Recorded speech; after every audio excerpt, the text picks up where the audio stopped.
অবরোধের জন্য রাতে কাজ শেষ করে ফিরছি হাউজের দিকে। এই রাস্তা ফ্রি থাকা সত্ত্বেও একটা গাড়িও ওভারটেক করা সম্ভব হয় না। আমরা যারা ড্রাইভার আছি আমাদের গাড়ি চালানোর সময় সবচেয়ে বেশি বিপদে পড়তে হয় এই অটো রিকশার জন্য। তাদেরকে সাইডের জন্য হর্ন দিলে তারা বামে না যেয়ে উল্টা ডানে আসে। মনে হয় আমাদের গাড়ির সাথে তাদের একটি চুম্বকীয় আকর্ষণ কাজ করে। সামনে যে জ্যাম দেখতেছেন এই জ্যাম ট্রাফিক জ্যাম নয়, এটি রিক্সা তৈরি জ্যাম। তাদের খেয়াল খুশি মতো তারা গাড়ি চালায় রাস্তায়। তারা মনে করে রাস্তায় তাদের ছাড়া আর কোনো গাড়ি নেই, তারাই সব।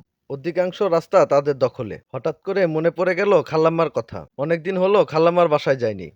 তাই আজকে সিদ্ধান্ত নিলাম খালাম্মার বাসা থেকে একটু ঘুরে আসি। যেই ভাবনা সেই কাজ।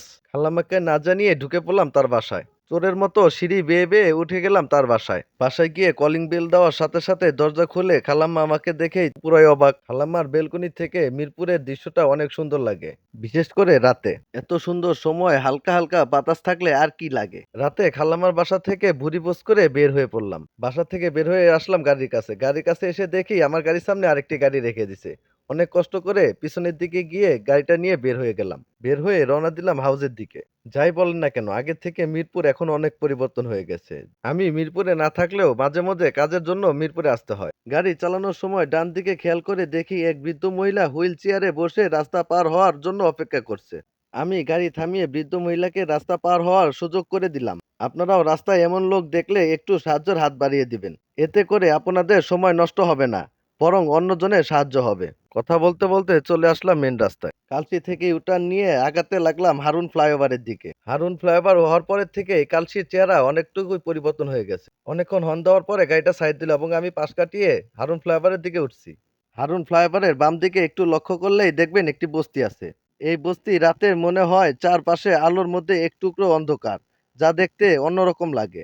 কালচি থেকে ইউসিবি চত্বর পর্যন্ত একটি রাস্তা গেছে। রাস্তাটি অনেক সুন্দর। রাস্তার লেনের মাঝখানে গাছ থাকায় রাস্তাটি আরো অনেক সৌন্দর্য বৃদ্ধি পেয়েছে, যা গাড়ি চালকের মন ভালো রাখতে সাহায্য করে। ইউসুফি চত্বর পার হয়ে চলে গেলাম মিরপুর ফ্লাইওভারের দিকে। সামনে আগাতে দেখি রাস্তাটা পুরো ফাঁকা। তো নিজের মতো গাড়ি চালাচ্ছি। প্রতিদিনের মতো আজকেও এফএম রেডিওতে গান শুনছিলাম আর গাড়ি চালাচ্ছিলাম।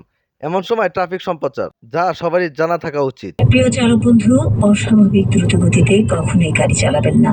আপনি যখন বাঁক ঘুরছেন, ব্রিজে উঠছেন, তখন গতিসীমা অবশ্যই লঙ্ঘন করবেন না। সবসময় নিয়ম মেনে চলবেন।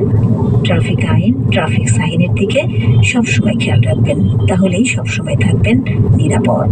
ট্রাফিক সাইন শুনতে শুনতে নেমে আসলাম রেডিসনের সামনে। রাত 10টার পরে এই রাস্তা সবসময় ফ্রি থাকে। গাড়ির চাপ কম থাকাতেও ভয়, কারণ রাত 10টার পরে ঢাকার ভিতরে প্রবেশ করে ডিস্ট্রিক্ট ট্রাকগুলা, যার জন্য আমাদের মতো ছোট ছোট গাড়িদের বিপদ আরো বেড়ে যায়। অনেক সময় অনেক বিপদের সম্মুখীন হতে হয় আমাদের। মাঝে মধ্যে মনে হয় গাড়ির চারদিকে লিখে দেই আমি ছোট, আমাকে ধাক্কা দিবেন না। তাও যদি তাদের হাত থেকে একটু রক্ষা পাওয়া যায়। অনেকেই বলে ট্রাক ড্রাইভাররা নেশা করে গাড়ি চালায়। আসলেই তা না। তারা সারাদিন সারা রাত গাড়ি চালানোর পরেও চোখে একটা ঘুমের ভাব থাকে, যার জন্য তারা উল্টাপাল্টা গাড়ি চালায়। মাঝে মধ্যে সামনে কি আছে সেটাও তারা জানে না। তাদের ঘুমিয়ে ঘুমিয়ে গাড়ি চালানোর একটি অভ্যাস আছে, যার জন্য মাঝে মধ্যে অ্যাক্সিডেন্ট হয়ে থাকে। কুড়িল বিশ্ব রোড থেকে এয়ারপোর্ট পর্যন্ত যে রাস্তাটি গেছে এটি আমার খুব ভালো লাগে, কারণ এখানে আসলে মনে হয় অন্য দেশে আছি, বাংলাদেশে আছি এটা মনেই হয় না আমার। সামনেই চলছে এয়ারপোর্টের 3 নম্বর টার্মিনালের কাজ। সামনের এই ব্রিজটা দিয়ে আপনার 3 নম্বর টার্মিনাল থেকে নামতে পারবেন এবং উঠতে পারবেন। এই ব্রিজটি সরাসরি ঢাকা এলিভেটেড এক্সপ্রেসের সাথে যুক্ত হয়েছে। তাই খুব সহজে ঢাকা এলিভেটেড এক্সপ্রেস থেকে এয়ারপোর্ট টার্মিনালে 3 নম্বরে নামা যাবে এবং উঠা যাবে। আগে রাস্তার সাথে টিন দিয়ে বেড়া দেওয়া ছিল, যার কারণে 3 নম্বর টার্মিনালের কাজটি দেখা যায়নি। এখন অল্প অল্প করে টিন সরানো হচ্ছে। এই র্যাব ওয়ানের গাড়িটি আমাকে হালকা করে চাপ দিল। আমি ডানে সরে গেলাম।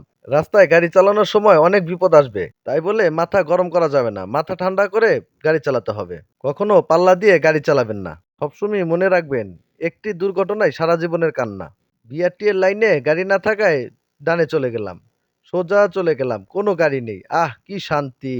এরকম যদি রাস্তা সবসময় ফাঁকা থাকতো তাহলে ঢাকার এই প্রান্ত থেকে ও প্রান্তে যাইতে কোনো সময় লাগতো না। যাক, এখন একটু ফাঁকা পেয়েছি, একটু শান্তিতে গাড়ি চালানো যাক। কবে যে এই বিআরটির লাইনটা চালু হবে আর মানুষের শান্তি আসবে। এই বিআরটি চালু হলে আমাদের রাস্তায় অনেক জাম কমে যাবে এবং অল্পতেই এক জায়গা থেকে আরেক জায়গায় যাতায়াত করা যাবে। গাজীপুর চৌরাস্তা থেকে এয়ারপোর্ট পর্যন্ত অনেক সময় কমে যাবে যাতায়াতের। হাউস বিল্ডিং থেকে ইউটার্নটা নিয়ে নিলাম। কিছুদিন আগেও এই ইউটার্নের খুব বেহাল অবস্থা ছিল, এখন তাও পাথর ফেলে একটু ভালো করেছে। বাঁদিকে টার্ন নেওয়ার সময় একটি বান্দা হাজির। কোথা থেকে আসে এরা? এদের জাদু করে রাখা উচিত। এদের মতো জ্ঞানহীন কিছু মানুষের জন্য রাস্তাঘাটে এত জ্যামজট হয়ে থাকে, আর জ্যামের কারণে আমাদের ভোগান্তি হয় অনেক। এর আগের ভিডিওতে আমাদের হাউজের ম্যানেজারকে বড়লোক বলছিলাম, যার কারণে গেটই খুলতে চাচ্ছিল না। অনেক বোঝানোর পরে গেটটা খুলে দিল। আপনারা কমেন্টে তার উদ্দেশ্যে কিছু লিখে যান। হাউজে ঢুকতে দেখি যেখান দিয়ে আমি গাড়ি ঘুরিয়ে পার্কিং করি সেখানে একটি গাড়ি রেখে দিছে। ওই গাড়ির পাশ দিয়ে অল্প একটু জায়গা ছিল, আর ডানে ছিল ওয়াল, যার জন্য অনেক বেগ পেতে হয়েছে আমাকে। গাড়িটা সামনের দিকে দিয়ে পরে পিছনে আবার গাড়িটা ব্যাক দিলাম। গাড়ি পিছনের দিকে দিচ্ছি আর ডান বাম করছি। বামে গাড়ি আর ডানে ওয়াল, দুটাতে লাগলেই তামাম শেষ। তাই খুব কষ্টে পিছনের দিকে দিয়ে খুব কষ্টে গাড়িটি পার্কিং এর জায়গায় ঢুকালাম। পরে গাড়িটি সামনে পিছনে করে গাড়িটা সোজা করে পার্কিং করলাম। দেখা হবে পরবর্তী ভিডিওতে। আসসালামু আলাইকুম।